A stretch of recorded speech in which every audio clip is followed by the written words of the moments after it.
I held it in my hands while he told the story. He had found it in a fallen bunker, a book for notes, with all the pages blank. He took it to keep for a sketchbook and diary.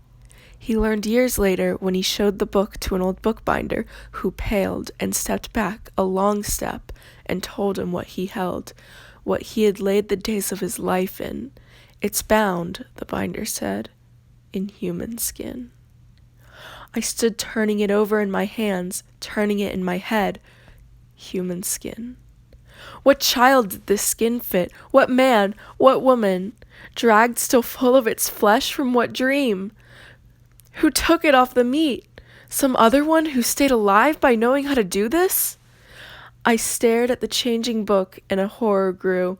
I stared, and a horror grew, which is, how beautiful it was, until I knew.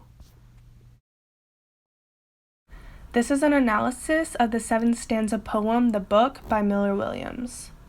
Starting off with the title, before reading the poem, the title, The Book, is very mysterious and open-ended. The reader might expect the story to be about the contents inside the book and what it says. The speaker is a friend or an acquaintance of the man who found the book. The speaker is examining the book while listening to the man's story about the book. To paraphrase the whole entire poem, it is about a man finding a blank journal and using it to document his life. Years after finding it, he learns that the book is bound in human skin, which was a very horrific discovery. There are no figurative devices like similes or metaphors in the poem, but if the poem is not taken literally, it can be seen as figurative. The story can be interpreted as the man poured his whole life and experiences into it that the book became a part of him. When he looked over his life, he realized how horrible it was.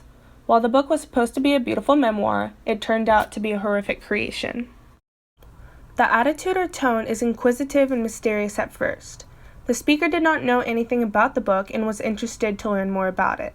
The attitude then shifted to horror when the speaker learned that the book was bounded in human skin. The speaker started to ask questions like who the skin belonged to and who would ever do this. The questions became repetitive as the speaker could not wrap his or her head around what he or she had learned. The horror was overwhelming. After reading the poem, the title, The Book, is no longer about what is inside the book, but is now outside of the book. The title is still mysterious, but it is also now creepy. The theme of the poem is ignorance is perilous to humans. The man who found the book was too ignorant to question the history and origin of the book, so he spent years writing in it and creating a beautiful memoir for it to become something so horrifying. This shows how ignorance can turn something meaningful into something appalling.